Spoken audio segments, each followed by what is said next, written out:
Have you ever looked at a company and just wondered, how did they do it? How did they go from being a local favorite to a global powerhouse? I mean, it's a huge leap, right? It's filled with risk and uncertainty. But what if there was a roadmap, a step-by-step strategy for taking on the world without betting the farm? Well, let's dive into this because there is one, and it's called the Uppsala model. I mean, that's the ultimate dream for so many businesses, isn't it? To see your product, your idea, your brand in every corner of the globe. But if you're a small or medium-sized company, this question, it can feel absolutely massive. Like, where do you even begin? And right there, that's the secret. The answer isn't some giant risky leap into the great unknown. No, it's something much smarter, much more methodical. Think of it as a journey, not a launch. So, let's really frame the challenge here. When a business decides to expand internationally, it's suddenly facing a whole new world of different languages, unique cultures, and totally unfamiliar business laws. And all of that, it creates uncertainty. And you know what uncertainty equals? Risk. So how on earth do you manage that? Okay, this is where the Uppsala model comes into play.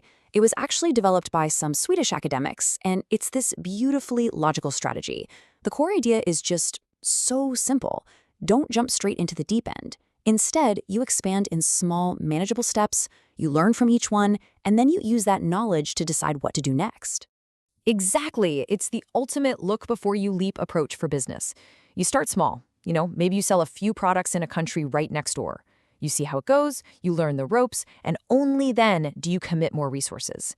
It's basically common sense, but it's formalized into a really powerful strategy. Now, here's a really crucial concept that drives the whole model's logic. It's called psychic distance, and it's basically the gut feeling of how different a new country is from your home base. We're talking language barriers, cultural norms, political systems, all of it. The model suggests you start by expanding to countries with a low psychic distance, places that just feel a bit more familiar. All right, let's make this tangible. The Uppsala model isn't just theory. It actually outlines a really clear 4-step journey. And to see how it works, we're going to follow the path of a fictional company we'll call Acme Widgets. Let's watch how they go from being just a local player to a global one.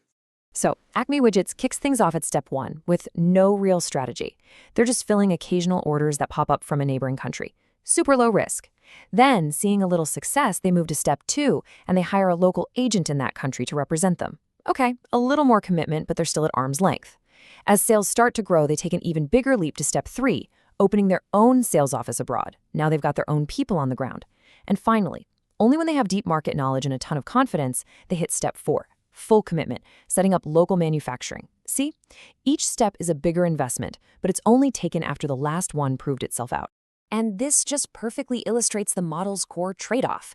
You start out with low commitment, which means, naturally, low risk, but you also have pretty limited control over the market. As you move through the stages, your commitment of resources goes way up. And yeah, that increases your financial risk. But, and this is key, it's a calculated risk because your market knowledge is also increasing, giving you way more control. So what's really powering this whole process? If there's one engine driving this model forward, it's knowledge. This whole thing isn't just about gradual investment. It's about gradual learning. This is the real aha moment of the whole model. Every email, every sales report, every conversation with a local agent, it's all a piece of market knowledge. And the more knowledge you gain about a foreign market, the less uncertain and risky it feels.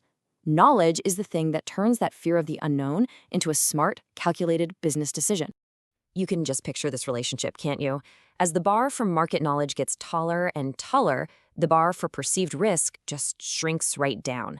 This is exactly why a company like our Acme Widgets feels confident enough to go from just exporting a few things to opening a whole factory. By the time they make that huge investment, the risk just doesn't feel nearly as big as it did way back at the start. Okay, so this model, it's been around for decades, and you might be wondering, in our super fast, globalized digital world, does this slow, methodical approach still make any sense?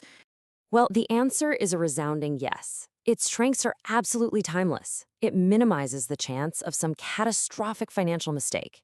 It gives a company time to actually learn a new culture and adapt its products. It helps you build a rock-solid foundation instead of, a house of cards. And it does all this in a really cost-effective way by just methodically closing that psychic distance we talked about. If you take away just one thing from all this, let it be this idea right here.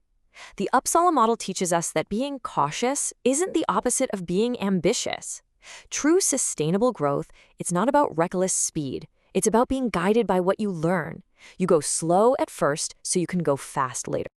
And that leaves us with a really fascinating final thought. In an age totally dominated by the tech mantra of move fast and break things, does this deliberate, careful strategy seem kind of outdated? Or is the wisdom of building something step by step, brick by brick, actually the smartest and most resilient way to truly conquer the world? Definitely something to think about.